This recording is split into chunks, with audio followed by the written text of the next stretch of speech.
Hello and thanks for joining us for another episode of Mid-American Gardener. I'm your host, Tanisha Spain, and I'm joined by two of my friends here at Japan House in Urbana. We've got a lot to discuss, so introduce yourselves so we can get going on these show and tells. We'll start with you. I'm Jennifer Nelson. You can find me online at groundedgrowing.com, where I talk about all sorts of horticulture, and I also teach horticulture at U of I. You'll find me teaching Hort 105 vegetable gardening. We got to get her to a lab in about an hour, so next. Hello, I'm Dr. Doug Williams, Doctor of Landscape Architecture, horticulturalist. I work mostly in Chicago with the Hyde Park Florist, along with a number of other organizations. I'm a fellow with the Landscape Foundation, and you can find me online if you Google Doug Williams and Landscape Architecture. Have fun reading my dissertation. Okay, all right. So let's talk about these tomatoes, because you gave me one of these plants at the beginning of the spring and it took off. Like, mine is going gangbusters. And these are really cool brand new tomatoes. Yes, So this is a brand new tomato. This is called the purple tomato. This was put out as the first GMO for home gardeners, and so it has a gene for purple pigment that they transferred from Snapdragon. I don't know how you can see how bright purple it is. It's purple all the way through, and it makes for a really beautiful salad. I mixed it with red tomatoes and sun sugar, which are kind of yellow orange, and it was just gorgeous. But one of the big things that's interesting, to me at least, having done my dissertation in genetics, is you can save the seed. They want you to save the seed. So that kind of a thing that has gotten GMOs a bad name is that the thought that you have to go back and buy the seed every year. But they specifically bred this to be an open pollinated variety, and they want you to save. awesome. You just can't sell the seed, but you can definitely save the seed and grow them for all your friends next year. So I can give you a plant next year too. I'll take one too. I'll give one to, yeah, Doug, line up. I'll get you one too.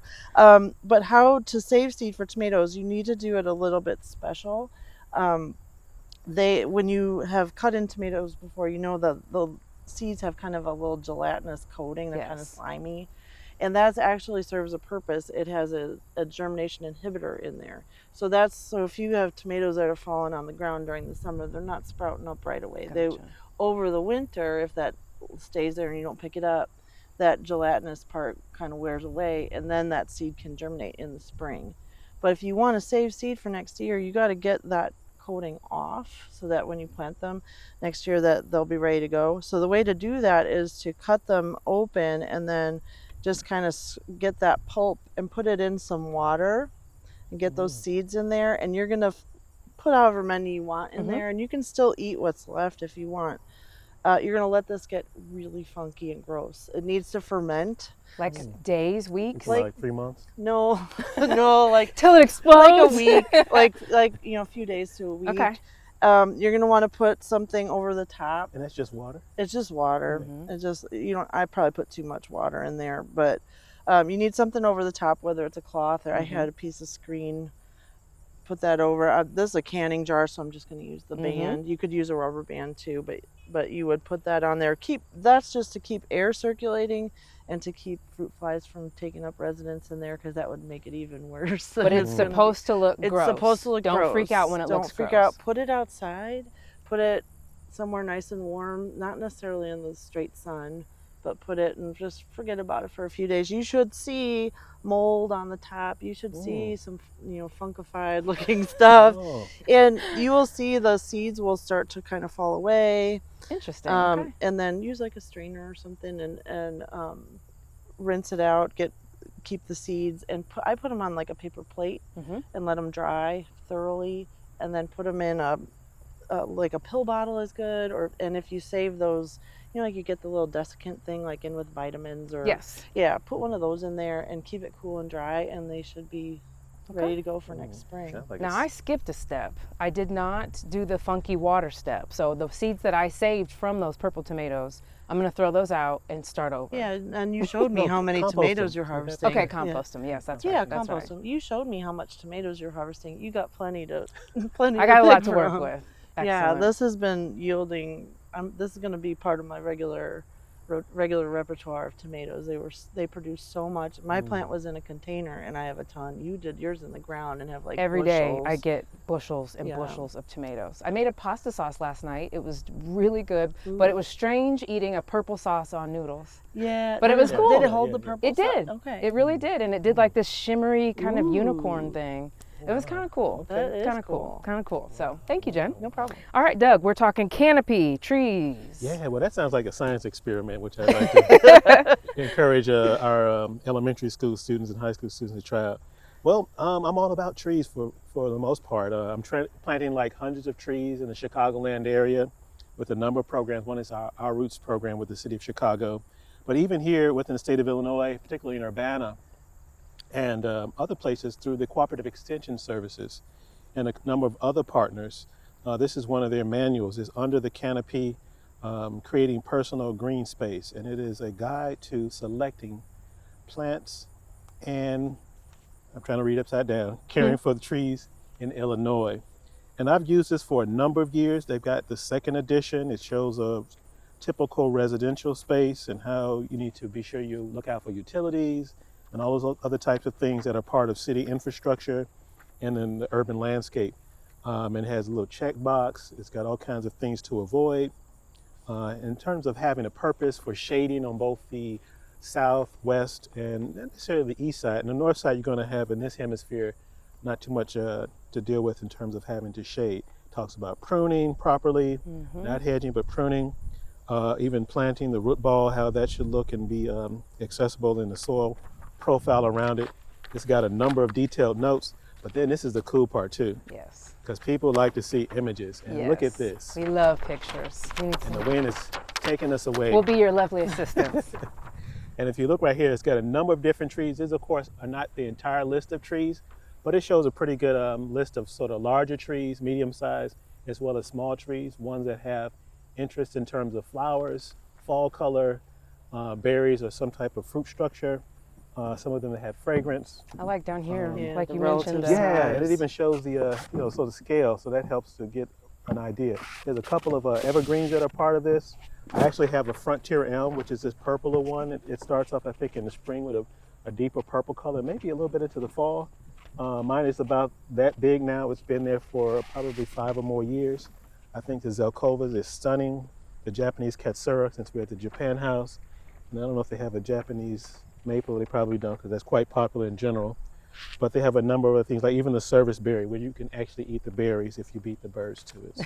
So this is the blueprint. You literally, in this fold out, everything you need to know about putting trees in your landscape. Right. I mean, it's a practical guide, and if you want to go further, a number of organizations, the Extension Services is one, with the Master Gardeners program for any of our community members who want to not take on a university degree just yet, but really get that thorough involvement, much like we do and try to present here on the Mid-American Gardener Show. And I know people at home are going to be itching to get their hands on one of these now. So can you tell folks where to get one? Yes, contact, and of course they're going to be like, oh my God, we're going to be out of these. The Illinois Extension Services, which is part of the community, part of the land grant institutions, and that's something that was started some time ago since George Washington Carver created the Jessup Wagon in Alabama to go around and talk with those agrarian individuals in the community who were doing a lot of agricultural-based work. Nice. So, yeah, Very cool nice. stuff. Okay. Thank it you out. very much. All right. Jen, we're back to you. You have another. I have another show and tell. Okay. Yep. Let's do it. Sure. This was just for fun. This is actually an olive tree that I good picked too. up, and I had one years ago, and it got pretty big indoors. This is for totally houseplant stuff. Was this a Um, checkout line impulse? It kind of was. Purchase? It kind of was. We well, I love had- when you go I- to the grocery I store. know. I had, and I did get it at the grocery store, and it. You know, I there's know nothing you. wrong with that. But I had one years ago that had gotten quite big, and it was in a big, heavy pot, and it randomly died one winter. One thing, the only thing I could figure probably happened is because it was winter, and I may have overwatered it. They do kind of slow down for the winter. All of our houseplants do. So being really careful about how much water you put on it. But I saw this as a sign from the universe that I should try again. And Yes. And somebody asked me, "Oh, so is it going to bloom? Are you going to have olives? Are you going to grow olives indoors at home?" I'm like, "Oh, no, No, I don't. I was think- gonna ask Yeah, that. no, I don't think I've never heard of anybody successfully doing something like that. But if you lived somewhere where you could plant it outside, it might. Mm-hmm. I'm just looking for something that looks a little different to put it in my sunroom at home and Something to look annoy at. my husband Exactly. with more plants. The ornamental really. value. Yes. That kind of. Oh, go ahead, Doug. We used to have, it's a poplar tree, although they've gotten rid of it because I think got canker and other things. Yeah, yeah. The Russian olive. Remember Oh, that? yeah, Lily we've Agnes torn a lot. angustifolia. Yeah. And I see a few of them still on. I just noticed one. I was like, I almost forgot that tree existed. Yeah, we tore out some of those on our property. Yeah, they're Yeah. kind of weedy and junky because they Yeah. make a little fruit that all the birds eat and Drop them. deposit everywhere. It's like a mulberry in this. Like mulberry. You mentioned the leaves dropping, and that kind of rolls into one of Sure. the questions that we've got. Let's see. Kathy Barrett wrote in that she brought her Meyer lemon tree inside for the winter, and this just came in, so this is new. She brought it in for the winter, and it's dropping leaves like crazy. It's in a sunny location, and it's watered once a week. What should she do? That is pretty typical of a citrus tree coming in from being outdoors where it's so bright and sunny as I'm squinting answering. And as long as really watch the overwatering on it once a week, might even be too much if it's not dried out. But it is normal for it to lose some leaves as it's adjusting to being indoors. Okay. Mine have always done that when I've had citrus indoors. All right. All right, Doug, we're going to go to you. Let's see. Carolyn Packard writes in, I have a wisteria vine that I planted 3 years ago and have not gotten a single bloom. Should I move it somewhere else? Currently, it's in front of the house. We don't know which direction, unfortunately, but no blooms. Yeah. Well, for that one, for the wisteria, which I'm quite familiar with, it likes full sun. So I don't know what the front of the house is. Maybe it's north. That's probably not the best location. You may want to either have it at the front but further from the house so it actually gets some sunlight, or obviously south would be probably the most beneficial, or even the west side of your property. And then also if you're watering it quite profusely, although they're pretty tough plants, in terms of your fertilizer, you probably want to reduce the nitrogen and push for more potassium or phosphorus to help stimulate some more floral growth. But usually it should take off. You only had it for 3 years, so I don't know how small it is or how big it's gotten. It may need some more time to mature. And the flowers usually are on the older growth, I think is most often. Sometimes you see it on the newer growth. So if you do prune it or move it, it may be stressed out, but give it a little more time. Okay, give it a little bit more time. All right, Jim, we're going to go back to you. This one cracked me up. I've never had a question like this before. Elaine says, I want to plant non-hardy bulbs in pots so I don't have to dig them in the fall. Is there a watering system I can use so that they can be watered once a week or so?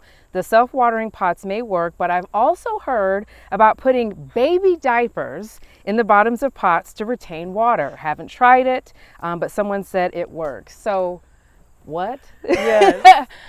Well, a couple of things. I have done what she's doing in a couple of ways. I have planted things like dahlias in pots because I never get around to digging them Yes. up in time. That is just like the typical, like everything's too busy Yes. and you just forget and you're like, I'll just So, buy more. I'll just buy more. But I will put things like dahlias. I have a couple in pots now that I'll just throw that in the garage where I know it's going to get cold, but it's not going to freeze. And I just don't water them all winter. I just leave them be. And they do fine. Now, the question that we were laughing about was the whole diaper situation. And as crazy as it sounds, I've done it and it works. I heard about it from someone years ago when I worked in Extension who had pots everywhere in her yard, and I couldn't understand how she kept up with the watering. And she said, "Oh, it's easy, honey, diapers."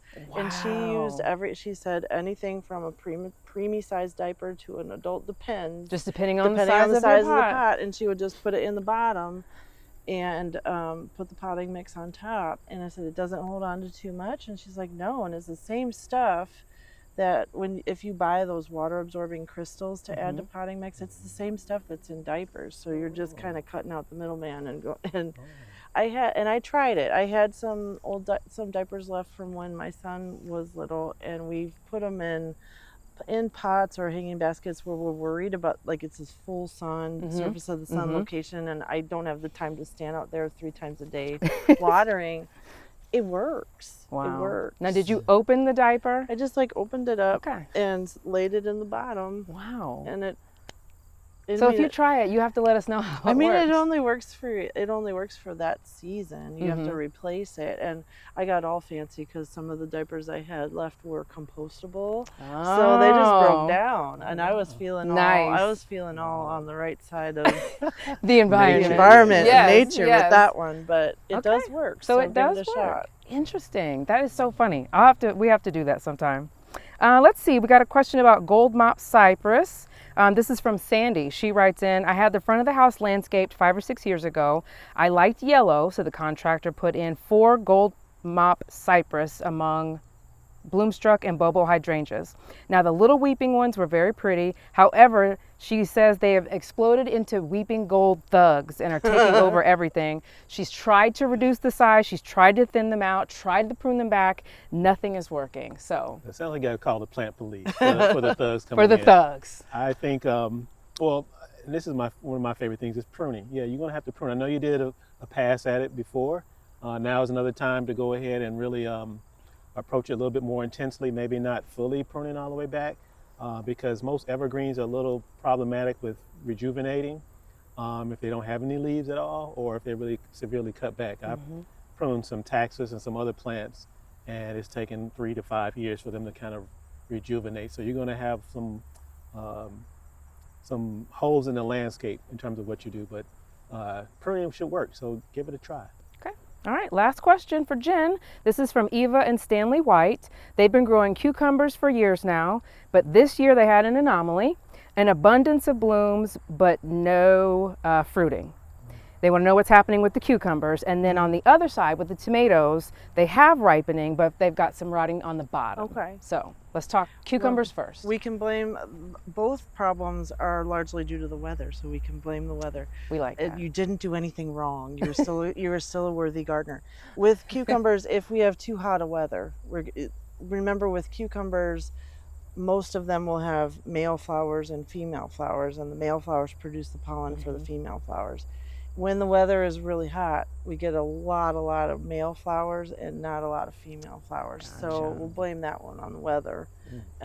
Any kind of stress with cucumbers, water stress can go hand in hand with that hot weather. So you would still get more male flowers at the expense of female flowers. Gotcha. So they're kind of divas that way of responding to stress by just not producing what we want them to produce.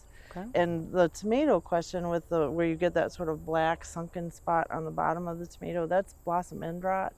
And that is caused by, technically it's a calcium deficiency within the fruit, but it's not that we don't have plenty of calcium in the soil, but the calcium has to be dissolved in water and be traveling to that part of the tomato while it's forming. And if it's real hot and dry, and we're not consistent in our watering, the calcium's not there when it's needed by the plant, and that area of the tomato that was trying to grow and develop dies, and you get that sunken black. There's lots of old wives' tales out there on how to remedy it, and I've heard eggshells. Eggshells, Is that right? the eggshell's one. I've heard some people said powdered milk, and all of it involves watering it in, and I'm like, the powdered milk thing sounds like that would go really bad really quickly. I don't recommend that. But all of them have, as part of, and there's some sprays that they want to like charge you a lot for at the garden center, but all of them involve watering in. So you're really solving your own problem by adding the water that needs to be there. So, Gotcha. but keeping mulching so that you keep a consistent watering. You don't want to have big swings in soil moisture. Okay. And some varieties are just prone to it. So if you keep having a problem, try a different tomato. Switch to the purple purple tomato. one. That's Yeah. right. Guys, we're out of time. That was it. Wow. Thank you so much for coming in and bringing show and tells and educating us on all things gardening. And now we're going to talk to the folks here at Japan House and learn a little bit more about what they've got going on.